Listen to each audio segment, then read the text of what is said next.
I knew something was wrong the moment I opened the door. It hit me like a punch to the gut, the too sweet perfume in the air, the weird way the apartment was perfectly clean, as if it was trying too hard to pretend nothing happened. I dropped my keys, my fingers trembling, and just stood there, listening to the deafening silence. My name's Lauren Mitchell. I'm 29. I was a full-time nurse working double shifts at St. Mary's Hospital in Seattle, busting my ass to build a future for me and the man I thought loved me more than anything. His name was Jason Cole. We were together for almost 4 years.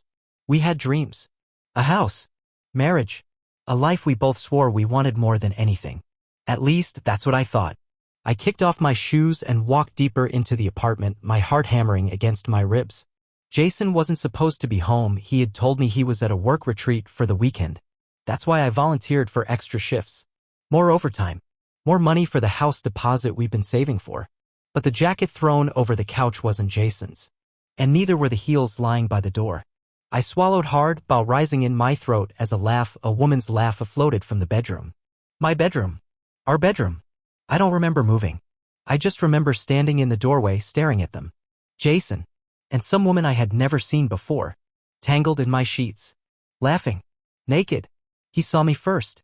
Froze mid-motion like a deer caught in headlights. She turned too, confusion flashing across her face before she let out a small, embarrassed yelp and grabbed the blanket to cover herself. Lauren, Jason started, scrambling for words, for excuses, for anything that could possibly make this moment less disgusting than it already was. I didn't scream. I didn't cry. I didn't say a damn thing.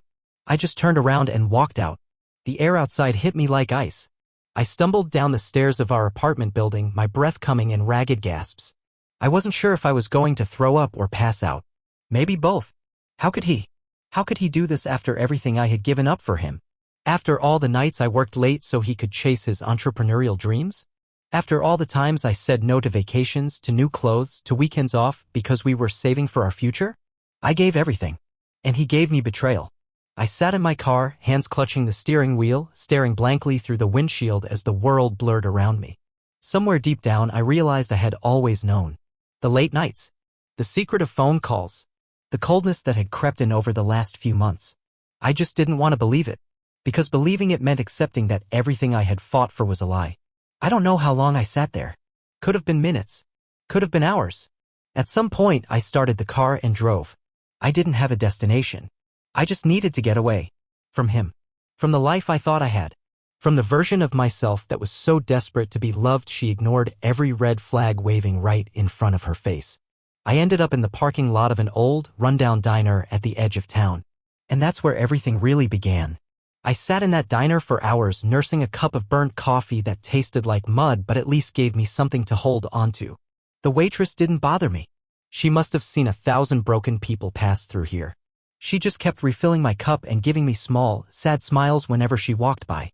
I stared out the window watching the rain smear the world into a gray, dripping mess and tried to piece together where it had all gone so wrong. We met in college. Jason was everything I thought I wanted, smart, funny, charming in that cocky, bad boy way that made you feel like you were the only person he had ever really seen. We moved fast. Too fast. Within 6 months, we were living together. By the time we graduated, I was working 2 jobs while he explored his passions. I paid the bills. I cooked the meals. I supported every half-baked business idea he came up with.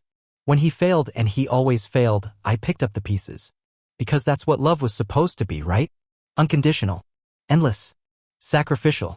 But sitting there in that booth, my heart hollowed out and my hands shaking, I realized something brutal. Love isn't supposed to cost you yourself. Somewhere along the way, I had become a ghost in my own life. And Jason, he had been perfectly happy to let me disappear. When the rain finally let up, I paid for my coffee, left a tip bigger than the meal cost, and stepped back out into the cold night. I didn't know where I was going to sleep.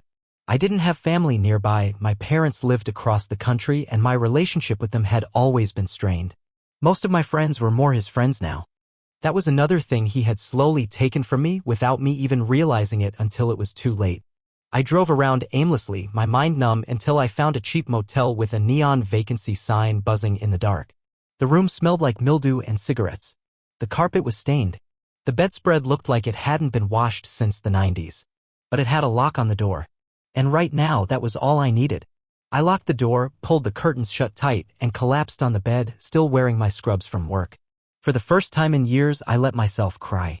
Really cry. Not the silent tears I wiped away at work, not the hot, angry tears I shed in arguments with Jason that always ended with me apologizing just to keep the peace. This was something different. This was grieving. Not just for the relationship, but for all the years I had spent loving a man who never really loved me back. I cried until there was nothing left inside me but a dull, aching emptiness. And then I slept. Not well, not peacefully, but I slept. And when I woke up the next morning, puffy-eyed and hollow, I knew something had changed. I wasn't the same woman who had walked into that apartment the night before. I was someone new. Someone who had nothing left to lose. And maybe, just maybe, someone who had everything left to gain. The next morning felt unreal, like waking up inside someone else's life. The motel room was cold and damp, the air stale with the smell of old cigarettes and loneliness. I sat on the edge of the bed for a long time, staring at my phone, watching the notifications pile up. Missed calls, texts, voicemails, all from Jason. At first, I felt a sharp, animalistic need to throw the phone across the room. Smash it. Destroy the last connection to him. But instead, I set it down gently on the nightstand and turned it face down. I wasn't ready to hear his lies. Not yet. Maybe not ever. I showered under a stream of lukewarm water that barely managed to wash away the heaviness clinging to my skin. Dressed in the only spare scrubs I had thrown into my car in my rush to get away. Pulled my hair back into a tight bun. Painted on a mask of normalcy even though my soul felt cracked straight down the middle. Because if there was one thing life had taught me already, it was this: when everything falls apart, you keep moving. You keep breathing. You survive even when you don't know how. I checked out of the motel around 10, the clerk barely glancing up as he slid my receipt across the counter. I wondered if he recognized the look in my eyes, the hollowed-out, shell-shocked stare of someone who had lost something they didn't even realize was killing them. Probably. Places like that were full of ghosts like me. I didn't have a plan, so I did the only thing I knew. I drove to work. I clocked in like nothing had happened. I smiled at my patients. I checked vitals. I administered meds. I moved through the day with mechanical precision, like a puppet on invisible strings. No one noticed. Or if they did, they didn't say anything. And honestly, that was fine. I didn't think I could survive someone asking me if I was okay. Because the answer was no. I wasn't okay. But somehow I was still standing. By the time my shift ended, it was dark again. I sat in my car, exhausted to the marrow of my bones, staring out at the empty parking lot. And that's when my phone rang. It was him. Jason. I watched the screen flash and vibrate, my heart a dead weight in my chest. I knew I shouldn't answer. I knew nothing good would come from hearing his voice. But somewhere deep inside, in the wounded, still bleeding part of me, I needed to hear it. Needed to know how he would explain away what he had done. Needed to know if he would even try. With a trembling hand, I picked up the phone and answered. I didn't say anything. Neither did he at first. Then, after a long, heavy silence, he said in a voice I barely recognized, "Lauren, please. Just talk to me." It broke something inside me. All the rage. All the sorrow. All the betrayal I had swallowed down for so long. I didn't scream. I didn't cry. I spoke calmly. Coldly. "There's nothing left to say, Jason." He begged. He apologized. He swore it was a mistake, a one-time thing, that he didn't mean to hurt me. The usual script. But I wasn't the same girl who would have swallowed those lies and clung to the hope that things could still be fixed. I hung up. Simple. Final. And then, for the first time since my world had collapsed, I smiled. Not because it didn't hurt. God, it still hurt like hell. But because in that moment I realized something powerful. I didn't need his apology. I didn't need his guilt. I didn't need him. I needed me. And I was still here. Bruised. Broken. But breathing. Alive. The next few days were a blur of motion. I kept working, kept moving, kept breathing. It was mechanical at first, survival in its rawest form. Wake up.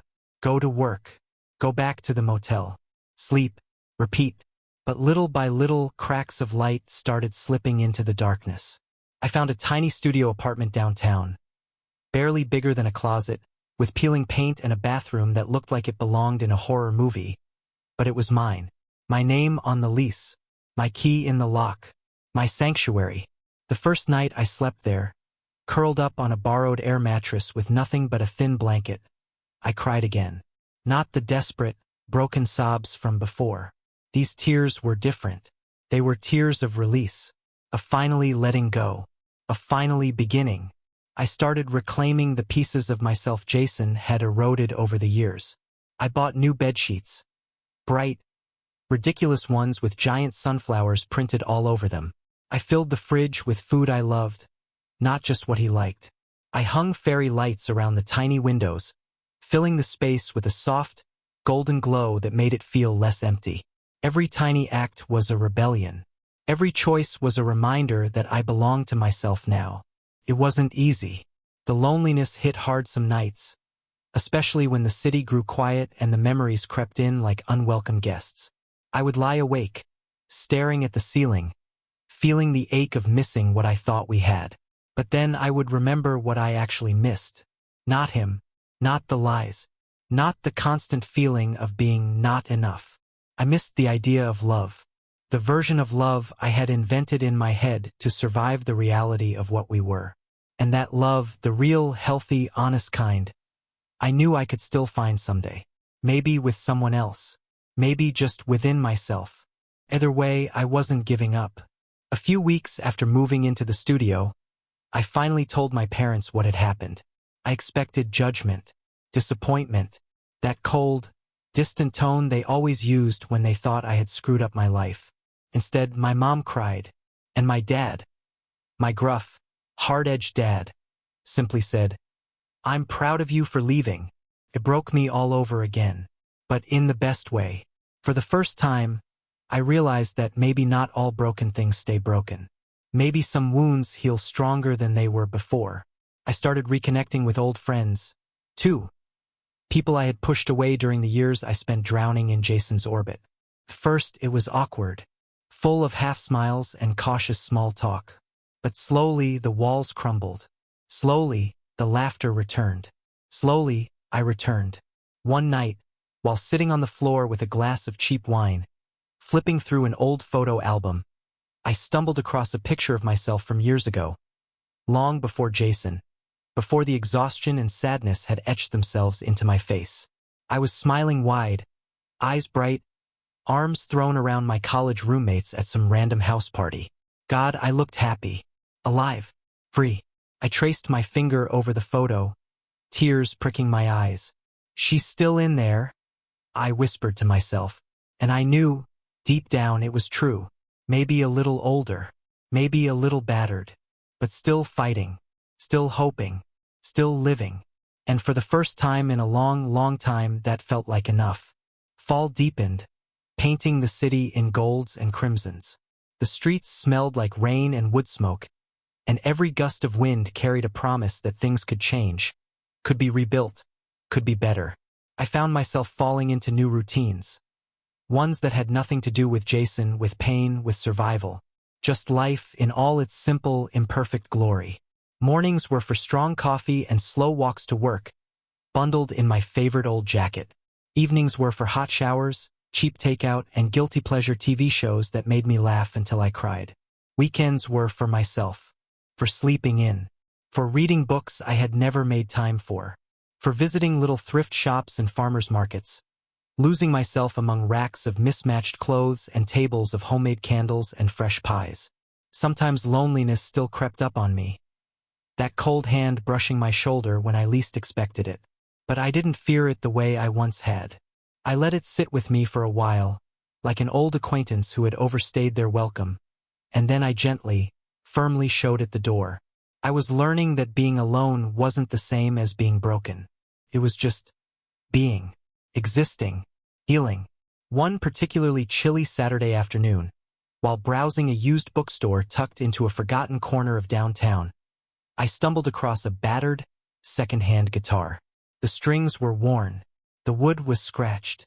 It leaned in a dusty corner like a forgotten memory. Something inside me stirred. Years ago, before the hospital shifts, before Jason, I used to play. Not well, but enough to lose myself in music, to feel something bigger than fear or obligation. I bought it for $20, slinging it over my shoulder like some kind of armor. That night, I sat on the floor of my tiny studio, fingers fumbling clumsily over the strings, trying to remember old songs. And something amazing happened. I laughed. Really laughed. Not the polite chuckle I gave coworkers. Not the forced smiles I wore for friends. A real, messy, full-body laugh that cracked open my chest and let the light pour back in. It was terrible. It was beautiful. It was mine. The neighbors probably hated me, but I didn't care. Because in that moment, surrounded by peeling walls and fairy lights and second-hand dreams, I realized I wasn't just surviving anymore. I was living. Clumsily. Loudly. Imperfectly. But living all the same. And it felt better than any fantasy I had ever built around Jason. Because it was real. It was me. For the first time in what felt like a lifetime, I wasn't chasing someone else's dream. I wasn't shrinking myself to fit into someone else's life. I was building something. Something messy. Something loud. Something painfully, gloriously real. And I wasn't doing it for anyone else. I was doing it for me. Finally, November rolled in with a sharpness that cut straight through my thin jacket and settled deep into my bones. The city seemed to slow down, heavy with the early darkness, the streets lit by strings of pale white lights that looked almost like stars trapped in the tangled branches of the trees. One evening after work, I stopped by a little bakery near my apartment. It was the kind of place you'd walk past without noticing if you didn't know it was there. The windows were fogged up, the inside warm and full of the smell of fresh bread and cinnamon. I ordered a coffee and a cookie and found a seat near the window, pulling my worn notebook from my bag. It had started as a place for random thoughts, grocery lists, half-finished sketches. But somewhere along the way it had become something more. A journal. A confession. A map of where I'd been and where I might be going. I flipped to a clean page and wrote one simple sentence. I survived him, but more importantly, I found me. I stared at the words for a long time, the noise of the bakery fading into a distant hum. Because it was true. I had spent so long thinking that surviving Jason, surviving the betrayal, the lies, the hollow ache he left behind was the victory. But it wasn't. The real victory was rediscovering the parts of myself I had buried so deep I almost forgot they existed. The girl who loved bad movies and worse jokes. The woman who could spend hours lost in a good book or a walk through the city streets. The dreamer who believed in magic, not the fairy tale kind, but the everyday kind you have to build with your own two hands. I smiled to myself and sipped my coffee, feeling a warmth that had nothing to do with the drink. Across the bakery, a group of women were laughing, loud, unfiltered laughter that filled the whole place with life. It hit me like a punch in the chest how long it had been since I laughed like that with people who truly knew me. Before Jason, I had friends. A life.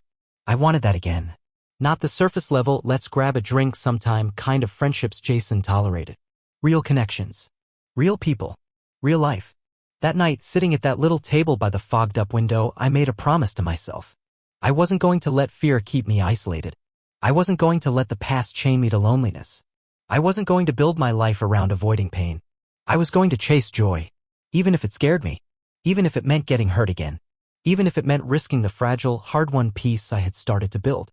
Because living half alive wasn't living at all. I finished my coffee, tucked my notebook away, and smiled as I stepped back into the cold November night. The air was sharp against my face, and my breath curled like smoke in front of me. But I didn't flinch. I didn't retreat. I walked forward into the night, into the unknown, into the life I was finally brave enough to create for myself. And for the first time in a long time, it didn't feel like an ending. It felt like the beginning of something extraordinary. The first real snow fell 2 weeks later, blanketing the city in a soft, almost forgiving silence. Everything looked cleaner, purer, like the world was offering me a fresh start if I was brave enough to take it. I was sitting in my studio watching the snow pile up on the windowsill when my phone buzzed. I almost didn't check it, most of my texts these days were work-related or spam. But when I picked it up, I saw a name I hadn't expected. Rachel Davis. My best friend from college. Someone I hadn't spoken to in almost 2 years.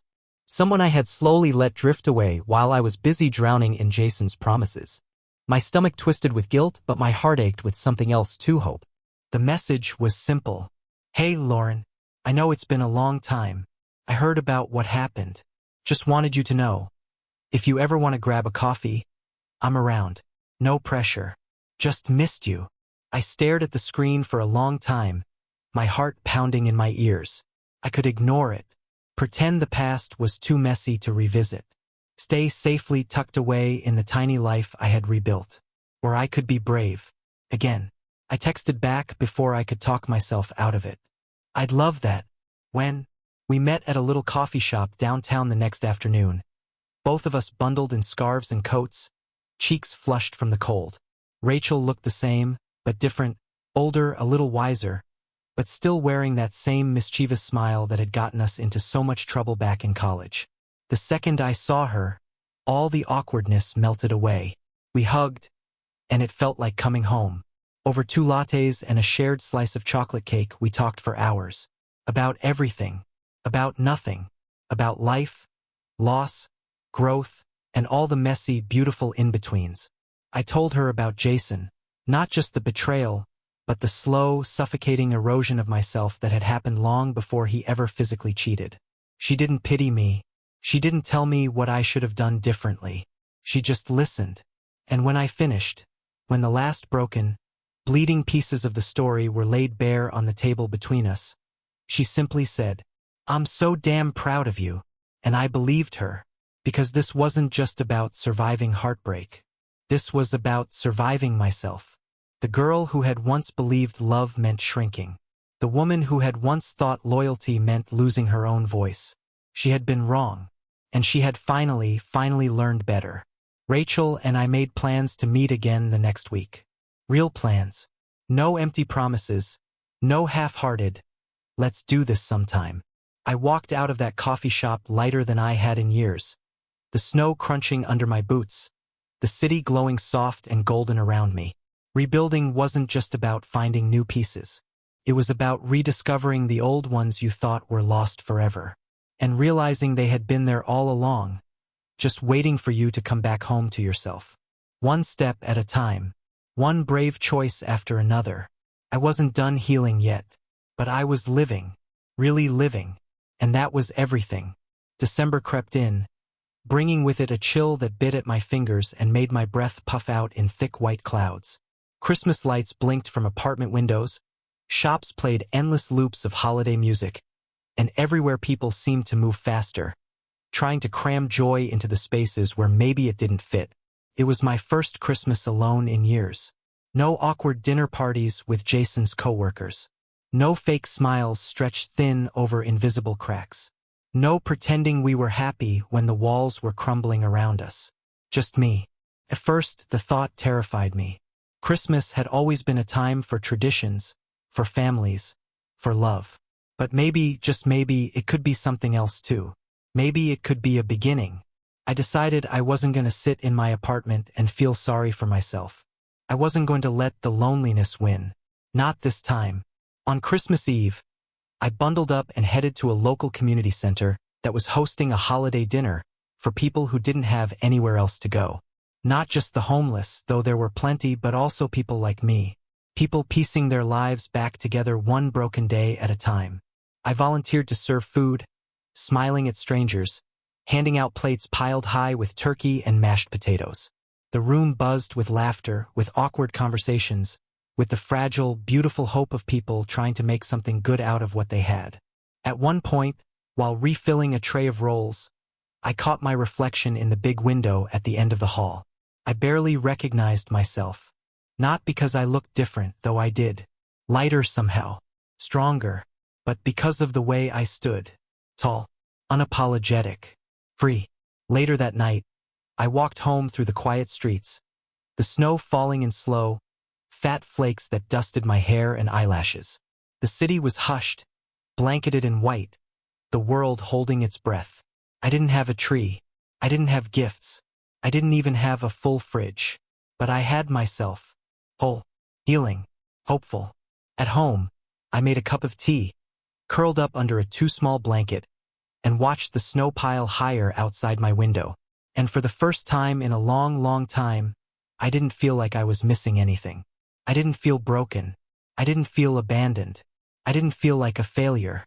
I felt at peace, because I knew, deep in my bones, that I hadn't lost everything when Jason betrayed me. I had lost him, and in doing so I had found me, the real me, the strong Maine, the unstoppable me, and that was worth more than any gift wrapped under a tree.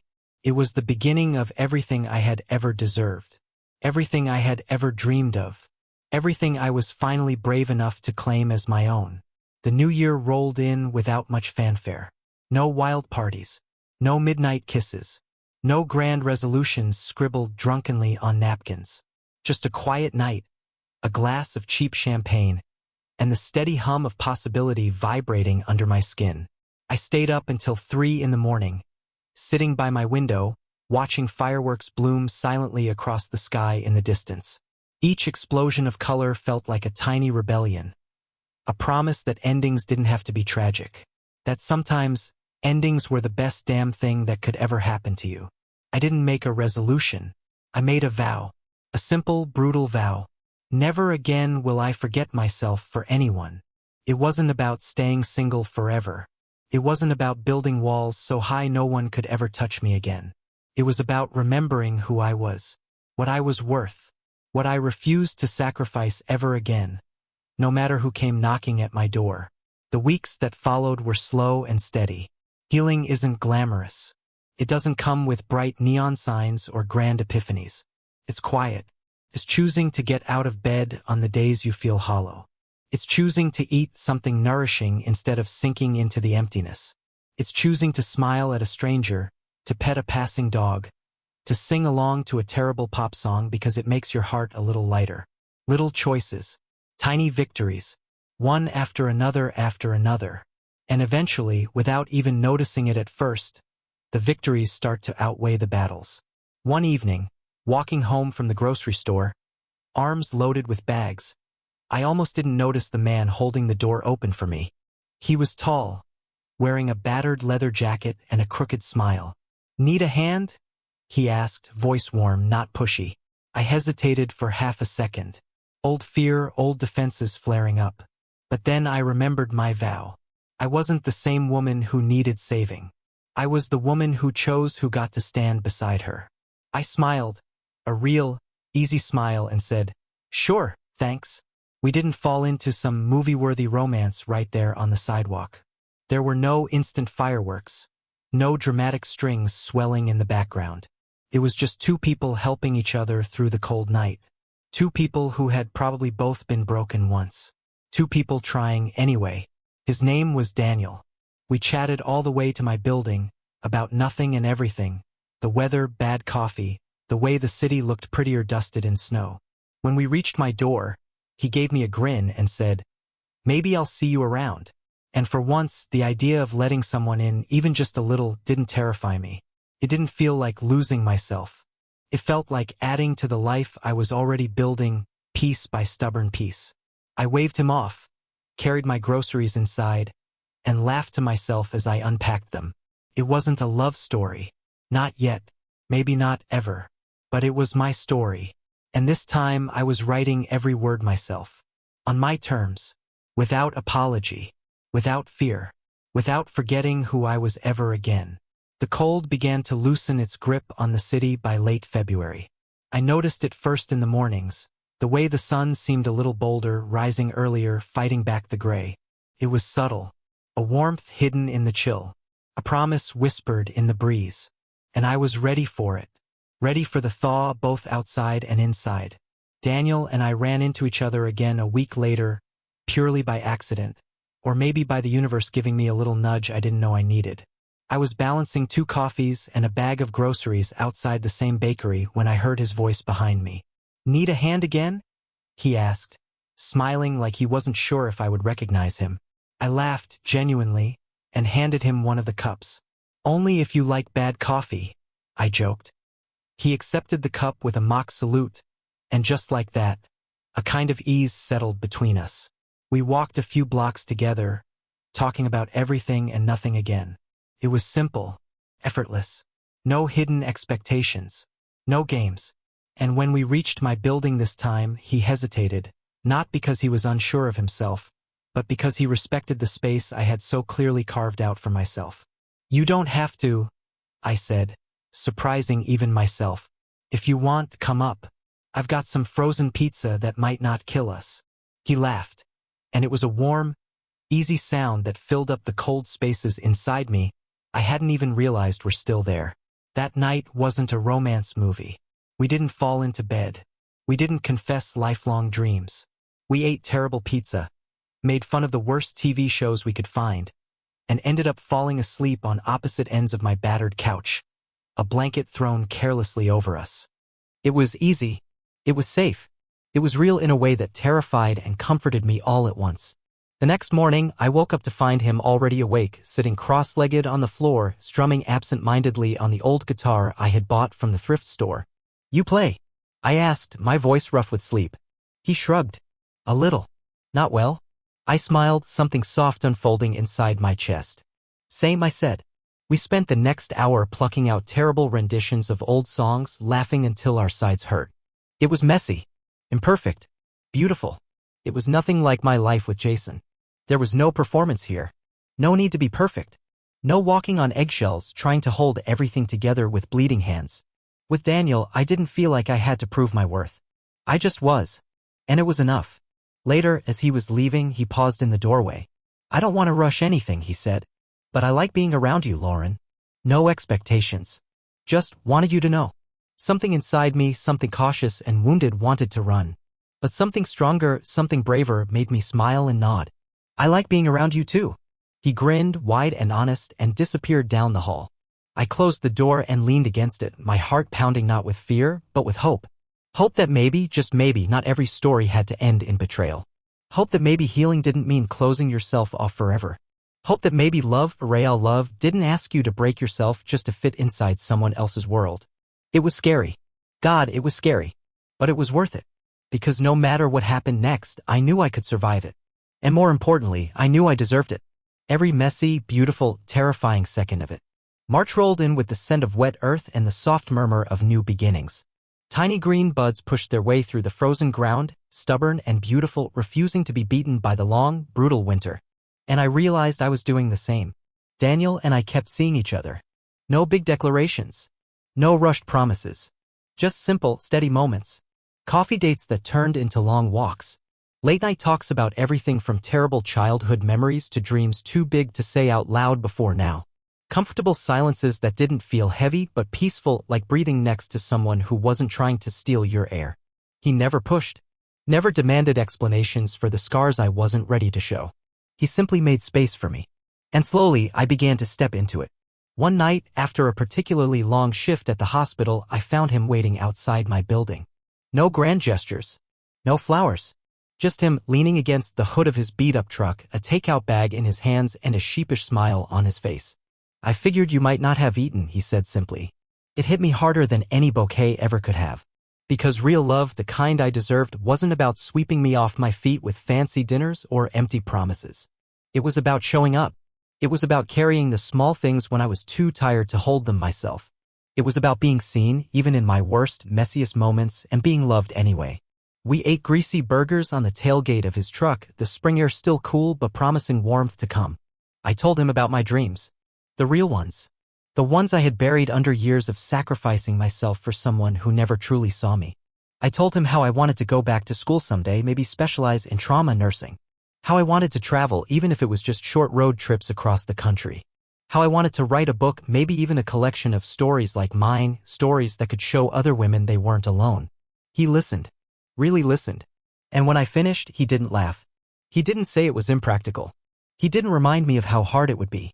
He just looked at me, eyes steady and full of something so fierce it almost stole my breath, and said, "You'll do it all." "I know you will." I blinked back, sudden tears, overwhelmed by the sheer simplicity of being believed in. Not for what I could give. Not for what I could fix. But for who I was. Who I am. Later, lying awake in my tiny bed, staring at the cracked ceiling, I realized something. I wasn't rebuilding my life anymore. I was living it. Choosing it. Owning it. Every messy, terrifying, beautiful second. And it wasn't because someone saved me. It was because I had saved myself. Daniel wasn't my rescuer. He was a witness to the strength I had fought like hell to reclaim. And whether he stayed or not, whether this became a forever or just a fleeting chapter, it didn't change the truth. I was whole. I was worthy. I was enough. All on my own. Finally. By April, the city had shed its winter skin. The sidewalks were crowded again, alive with the shuffle of people, the hum of street musicians, the sweet smell of flowers blooming defiantly between cracks in the pavement. Life pulsed all around me. And this time I wasn't standing outside of it, watching through a window. I was part of it. One Saturday, Daniel and I drove out of the city, following winding roads until skyscrapers gave way to rolling hills and open fields. We didn't have a destination. We didn't need one. The journey itself was enough. We stopped at a tiny roadside diner with peeling paint and a sign that buzzed weakly in the afternoon sun. We sat at the counter eating greasy grilled cheese sandwiches and laughing at the terrible country music playing from a battered jukebox in the corner. At some point, between sips of watery coffee, Daniel turned to me, his expression more serious than I had seen in weeks. "You know," he said, twirling a stir stick between his fingers, "you don't have to be strong all the time." I froze for a second, my heart hammering in my chest. He said it so gently. Not as a criticism, not as a judgment, but as a gift. For so long, strength had been my armor, my survival, my only defense against the chaos and heartbreak that had nearly swallowed me whole. But maybe he was right. Maybe strength wasn't always about carrying the weight alone. Maybe sometimes it was about letting someone else shoulder it with you, not because you couldn't handle it, but because you didn't have to anymore. I set my coffee down carefully, my hands trembling just slightly. "I don't know how to be any other way," I admitted, my voice barely above a whisper. Daniel smiled, slow and steady. "Then we'll figure it out together." The simplicity of it nearly undid me. Not promises to fix me. Not demands for me to soften faster than I was ready. Just patience. Just presence. Just love in its most honest, fearless form. Later, we found a stretch of wild field, the grass thick and green, the sky a brilliant, endless blue. We lay side by side, staring up at the clouds, pointing out ridiculous shapes like kids. I closed my eyes, feeling the sun on my face, the steady thump of Daniel's heart beside me, and for the first time, I let myself fully be. No pretending. No bracing for impact. No waiting for the other shoe to drop. Just breathing. Just existing. Just living. When we drove home that night, windows down, the radio crackling with old rock songs, I realized something deep in my bones. The worst thing Jason ever did wasn't cheating on me. It wasn't lying to my face or stealing years of my life. The worst thing he did was making me believe I wasn't worth more. But he didn't get the last word. I did. By surviving. By thriving. By daring to build a life so full, so fearless, so mine that it left no room for the ghosts he tried to leave behind. And no matter what happened next, with Daniel, with work, with dreams I hadn't even dared to speak aloud yet, I knew one unshakable truth. I was never going back to the woman I used to be. I had outgrown her. I had fought for her. And I had become someone even she would be proud of. Someone whole. Someone strong. Someone free. May arrived like a promise kept, warm and golden, brushing everything with new life. Flowers burst open along the sidewalks, kids played in the parks again, and even the breeze felt softer, sweeter, filled with something I hadn't dared name for a long time, hope. I found myself smiling more. Laughing without forcing it. Trusting that happiness wasn't something I had to earn through pain or sacrifice. It could simply exist. It could simply be. One afternoon, after a particularly grueling shift, I came home to find a small package sitting outside my door. No note. No fancy wrapping. Just a plain box taped shut. I frowned, glancing around the hallway, half expecting it to be a mistake. But my name was scrawled across the top in messy handwriting I instantly recognized. Jason. My stomach dropped like a stone. For a moment, I just stood there, frozen, the old fear flickering back to life in my chest. What could he possibly want now? What right did he have to show up even in this small, cowardly way? I thought about leaving it there. Ignoring it. Pretending it didn't exist. But then I remembered. He didn't get to have power over me anymore. Not even a little. I picked up the box and carried it inside, setting it carefully on the kitchen table. I stood over it for a long time, my arms crossed, heart thudding in my ears. Finally, I opened it. Inside was a photo album. Our photo album. Memories from the life we built together, the vacations, the birthdays, the random Saturday mornings captured in blurry Polaroids. Tucked into the first page was a letter. I didn't want to read it. But something inside me, the part that knew closure didn't come from avoiding the hard things, told me I had to. The letter was short. An apology. A real one, maybe. Not begging for me back. Not asking for forgiveness. Just acknowledging what he had done. How he had taken and taken and taken until there was nothing left of us. How he realized too late that I had been the one thing in his life worth fighting for, and how he hadn't been strong enough to deserve it. It should have hurt. Maybe once it would have. But now? Now it just felt sad. Not for him.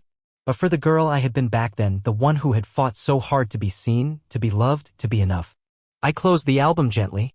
I didn't need it anymore. I didn't need his words. I didn't need his regret. My healing wasn't tied to his guilt. My future wasn't chained to his past. I grabbed a lighter from the drawer, walked out onto the tiny balcony, and set the letter on fire. I watched as the flames ate the paper, curling and blackening the edges until there was nothing left but ash floating away on the warm spring breeze. And when it was gone, I felt lighter, cleaner, free. I turned back inside, the evening sun casting long shadows across the floor, and smiled to myself. This was my life now. Not a sequel to the story Jason tried to end, but a brand new book. One I was writing every damn day. With courage. With joy. With the kind of fierce, unbreakable love that starts and ends with me. June exploded into full bloom, all wildflowers and sun-warmed streets and endless blue skies. The city shook off the last traces of winter like a second skin, and everywhere people seemed to move a little lighter, laugh a little louder. I moved lighter too. It was in the small things, the way I walked with my head held higher, the way I smiled without searching the faces around me for approval. It was in the way I caught myself humming while making coffee in the morning or singing along to the radio with the windows rolled down, letting the warm wind tangle my hair. I had built a life out of wreckage. And somehow it was more beautiful than anything I had imagined when I was still clinging to a version of love that demanded I disappear to survive. One evening, Daniel and I packed a small picnic and drove out to the lake. It was a little hidden spot he had found as a kid, surrounded by trees so thick they swallowed the noise of the city whole. We sat on the edge of the water, our feet bare and dangling over the worn wooden dock, the sky bleeding pink and gold above us. For a long time, we didn't say anything. And for the first time in my life, silence didn't feel heavy. It felt safe. It felt sacred. Finally, Daniel broke the quiet, his voice low and rough with emotion. "I'm not asking for promises," he said. "I'm not asking for forever.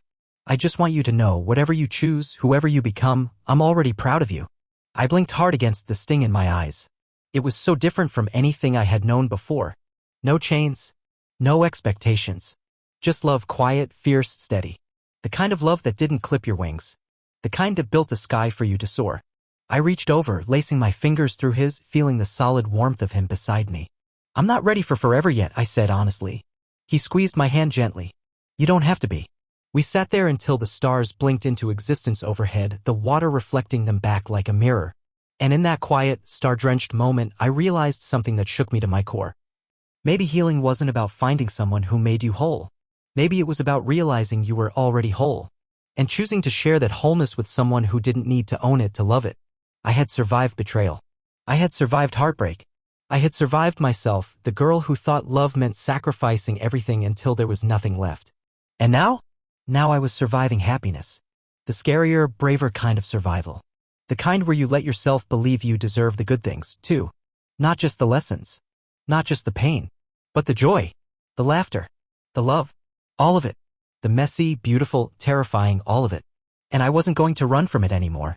Not now. Not ever again. July arrived in a rush of heat waves and late sunsets, the city buzzing with energy that you could almost taste in the thick, humid air. Life felt big. Loud. Alive. And for once, so did I. Daniel and I didn't rush anything. We didn't need to. Some nights we stayed up talking until the sky turned pale with morning. Some nights we didn't talk at all, just sat side by side, letting the quiet speak louder than words ever could. It was the healthiest thing I'd ever experienced. Not fireworks. Not chaos. Just peace. And it terrified me in ways I didn't know how to explain. Because deep down there was still that voice, small, sharp, cruel, whispering that I didn't deserve this. That happiness was a trap. That love would always, always end in betrayal. Some nights, that voice screamed louder than others. Some nights, I found myself retreating into old habits. Shutting down, pulling away, waiting for Daniel to hurt me, to leave, to prove the voice right. But he didn't. Every time he stayed. Every time he waited. Every time, he met my fear with nothing but patience and steady, quiet love. And little by little, the voice grew quieter. Until some nights, I didn't hear it at all. One sweltering Saturday afternoon, we decided to escape the city entirely. Packed a cooler, threw a couple of camping chairs into the back of Daniel's truck, and drove out into the middle of nowhere. We found a small clearing by a river. Private, perfect, and spent the day swimming, talking, laughing until our sides hurt. As the sun set, painting the sky in streaks of purple and orange, we lay on our backs in the grass, side by side, watching the stars come out one by one. I turned to look at him, at the easy way he smiled up at the sky, the way he existed so fully in the moment without needing to control it or define it. And it hit me. like a punch to the gut, like a breath I didn't realize I'd been holding. I wasn't afraid anymore. Not of love, not of loss, not of life, because I had finally learned something I should have known all along. I could survive heartbreak. I could survive betrayal. I could survive losing people I thought I couldn't live without. What I couldn't survive, what I refused to survive, was abandoning myself ever again. I reached over, lacing my fingers through his without a word. He squeezed back, his thumb brushing over my knuckles in a silent promise. No expectations, no chains, just two people choosing each other one moment at a time. And for the first time in my life, that was enough. More than enough. It was everything. The stars spun overhead, dizzy and endless. And I lay there with the grass cool against my skin, Daniel's hand warm in mine, and the whole wide world unfolding in front of me like a road I wasn't afraid to walk anymore. I had survived the storm. I had survived the fire. And now, finally, I was learning how to dance in the sunlight. August burned hot and slow, stretching each day into a long golden thread. The heat wrapped around the city like a second skin, heavy and relentless. But even the air, thick with summer's weight, couldn't touch the lightness inside me. I had never felt so free. Free from the past. Free from fear. Free from the endless, suffocating need to prove my worth to someone who didn't deserve it. One afternoon, while sorting through old boxes tucked in the back of my closet, I found something I hadn't seen in years. A small leather journal, battered and worn at the edges. My heart lurched when I recognized it. This had been my safe place during the worst years with Jason. The place where I had poured every lonely thought, every desperate prayer, every dream I had quietly folded up and tucked away for later. I sat cross-legged on the floor, dust motes dancing in the warm sunlight, and opened it. The first pages were hard to read. Page after page filled with promises to try harder, to be better, to make him happy, to fix whatever was broken, even when I didn't understand what I had done wrong. It was like watching a woman disappear right there in ink. But the deeper I went, the more something shifted. Because somewhere in the middle, somewhere around the time the late nights and the cold silences had started to break me, the tone changed. The words grew harder, sharper, stronger. I deserve better. One entry read, the letters pressed deep into the paper, like I had needed to carve the truth into something tangible. I deserve love that doesn't hurt. I deserve to be whole. Tears blurred my vision, sliding down my cheeks silently. Not from sadness, not from regret, from pride. Because even back then, even at my lowest, some small, stubborn part of me had known. Known that love wasn't supposed to hurt. Known that survival wasn't enough. Known that somewhere inside all the pain, there was still a woman worth saving. And I had saved her. I closed the journal gently, pressing my palm flat against the worn leather. A silent thank you to the woman I had been, to the strength I didn't know I had, to the courage that had carried me, even when I couldn't see where the road led. Later that night, Daniel and I sat on my tiny balcony, sharing a bottle of cheap wine and watching the city lights flicker like distant stars. I told him about the journal, about the girl I used to be, about the promises I had made to myself, buried in fear and loneliness, but somehow never broken. He listened, his hand resting warm and solid over mine. You kept your promises, he said simply. You found your way back. I smiled, the kind of smile that feels like it could split you wide open in the best possible way. Yeah, I whispered. I guess I did. The wind stirred my hair, carrying the scent of summer rain and distant gardens. The city hummed around us, alive and breathing. And for the first time, I didn't feel like a survivor clinging to the wreckage of my past. I felt like a woman standing tall in the ruins she had rebuilt with her own two hands. Whole, fierce, unbreakable. The past would always be a part of me, but it didn't define me anymore. I did, and damn, it felt good. September drifted in, soft and cool, carrying with it the first real breath of autumn. The air shifted lighter, cleaner, as if the whole world was exhaling after a long, heavy summer. I felt it too, that quiet, steady sense of change. But this time, change didn't terrify me. It thrilled me. One Sunday morning, Daniel surprised me with a road trip. No plans, no maps, just 2 coffees, a full tank of gas, and a promise to get a little lost together. We drove for hours, windows down, music blaring, the world unfolding around us in endless ribbons of highway and fire-colored trees. At some point, we pulled over by an empty field just to stretch our legs. We wandered out into the grass, laughing about nothing, until we found a spot under an ancient oak tree. And that's where he said it. 3 simple words. Words I hadn't heard since Jason, and never like this. I love you. He said it without drama, without a trembling voice or desperate eyes. He said it like a fact, like gravity, like the rising sun, something certain, solid, unshakable. For a heartbeat, panic flared inside me. Old reflexes, old fears, whispering that love was dangerous, that love demanded pieces of you you'd never get back. But then I looked at him, really looked, and I realized Daniel wasn't asking me to give up anything.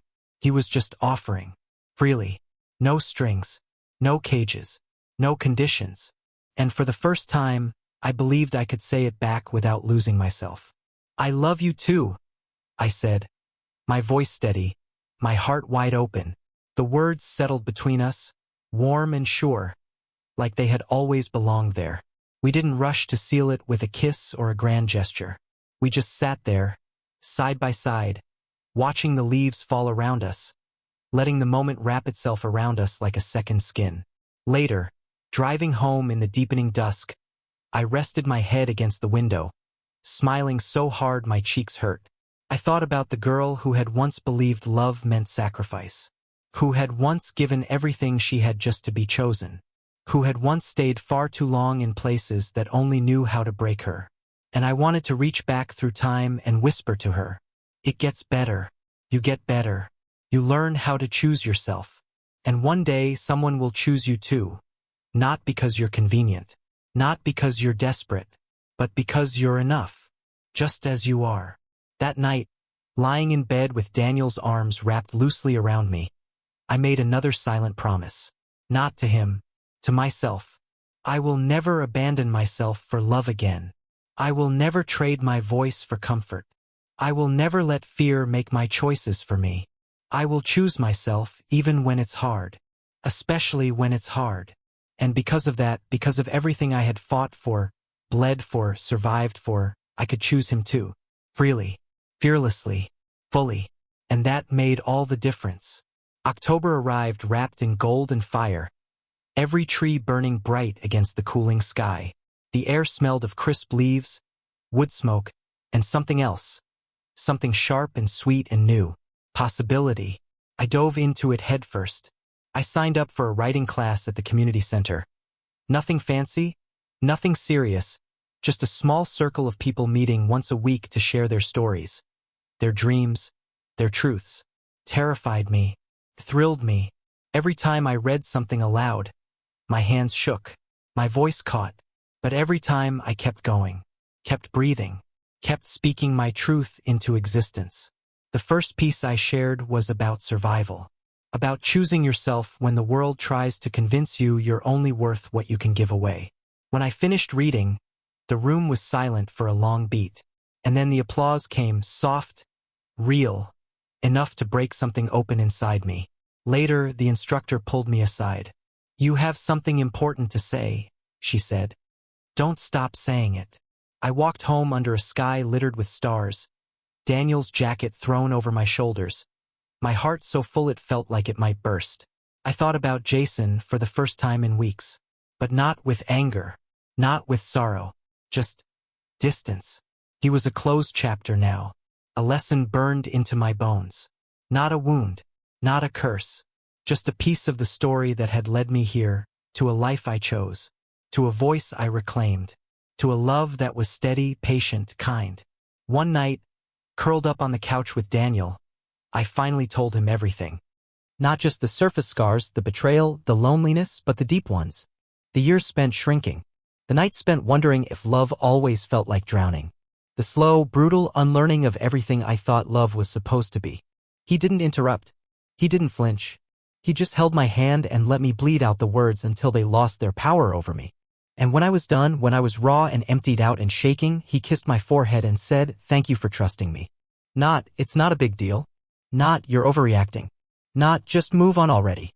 Thank you. Two simple words that stitched up places inside me I hadn't realized were still bleeding. In Daniel's arms, I realized that love wasn't supposed to be a battle. It wasn't supposed to be something you survived. It was supposed to be a shelter, a sanctuary, a place you could fall apart and be gathered up again without fear, without shame. And for the first time, I understood. The greatest love story of my life wasn't about finding someone else to save me. It was about learning to save myself and finding someone who loved me all the more for it. The fire crackled low in the hearth. The city hummed softly outside our window. Daniel's hand was warm in mine, and I knew deep in my soul, I wasn't just surviving anymore. I was thriving. I was alive. And I was just getting started. The end of October came fast, carrying colder nights and trees stripped bare by the wind. There was a stillness in the air now, a kind of deep breath before winter's weight returned. But inside me? Inside, there was only movement, growth, fire. Daniel and I carved out small traditions together: Sunday morning coffee runs, late-night drives with no destination, reading old books aloud to each other until we fell asleep mid-sentence. It wasn't perfect. We argued sometimes about stupid things like dishes left in the sink or missed texts. But the difference now was, I wasn't afraid. Fights weren't disasters. Disagreements weren't threats. Because love didn't mean losing yourself anymore. It meant standing your ground even when your voice shook and knowing the other person wouldn't walk away just because you dared to take up space. And Daniel never did. Every single time he stayed. Not to win. Not to control. But to understand. It still scared me sometimes how good it was. How different it felt to be loved without strings, without cages, without the slow, quiet death of your own voice. Some nights, lying awake with his arms around me, I would feel the fear creep in, a phantom ache from an old wound. What if it ends? What if you lose this too? What if happiness is just another kind of trap? But then I would remember. I had survived worse. And even if it ended, even if everything I had now crumbled into dust, I would survive again. Because I wasn't fragile anymore. I wasn't lost. I wasn't someone waiting to be chosen, to be saved, to be loved enough to finally believe she mattered. I mattered already. Love was the gift now, not the proof. One night, sitting on our tiny balcony with a blanket wrapped around us, Daniel turned to me and said something so simple it almost broke me. "You're my favorite place to be. Not my possession. Not my obligation. My place. My home." I smiled, leaning my head against his shoulder, letting the words sink deep into the spaces Jason had once hollowed out. And I realized I had become my own home first. That's what made it possible. That's what made it real. The season was changing again. The world was preparing for another long, cold winter. But I wasn't afraid. Not of the cold. Not of the storms. Not of the unknown waiting just beyond the horizon. Because no matter what came next, I knew this. I had built something inside myself that no one could take away. A life. A love. A fierce, blazing, unstoppable self. And whatever the future held, whatever battles, whatever blessings, I would meet it head-on. Unbroken. Unapologetic. Unstoppable. November settled in like a deep, steady breath. The days grew short, the nights long, and a quiet hush wrapped itself around the world. But inside me, there was no more quiet fear. No more waiting for the crash. Only a roaring kind of peace, the kind you earn when you've clawed your way through hell and built a life from the ashes. Thanksgiving came. The first holiday in years that didn't feel like a performance. No pretending. No choking down sadness at a crowded table surrounded by people who didn't really see me. Just me, Daniel, a small group of friends, and a table full of food we had cooked badly together. There was laughter. Real laughter. Messy, loud, beautiful laughter. The kind that fills a room until the walls feel like they might burst. The kind that stitches pieces of you back together without you even realizing it. After dinner, we sat around the fire pit Daniel had built in the backyard, bundled up in jackets and scarves, passing around mugs of hot cider. At some point, someone asked, "What are you most thankful for this year?" The group went around: family, friends, health. And when it was my turn, I hesitated, the crackling fire casting long shadows across the yard. I thought about saying Daniel. I thought about saying survival. I thought about saying my new beginning. But when I opened my mouth, what came out was simple. Myself, I said. I'm thankful I didn't give up on myself. Silence fell, not the awkward kind, but the heavy, reverent kind, the kind that knows it's bearing witness to something holy. Daniel reached for my hand under the blanket. Squeezed once. No words needed. Because he knew. He had seen it. All of it. The darkness. The fight. The rebirth. And he loved me not despite it, but because of it. Later, lying in bed, the windows fogged up from the cold outside, Daniel asleep beside me, I stared up at the ceiling and thought about everything that had brought me here. Jason. The betrayal. The nights I thought I wouldn't survive. The mornings I forced myself out of bed anyway. The small victories. The brutal lessons. The quiet rebuilds. And I realized something so clear, so sharp, it almost made me laugh. Jason didn't destroy me. He freed me. Because sometimes it takes losing everything you thought you needed to discover what you're truly made of. And I was made of more than love that demanded my silence. I was made of more than loyalty to people who never deserved it.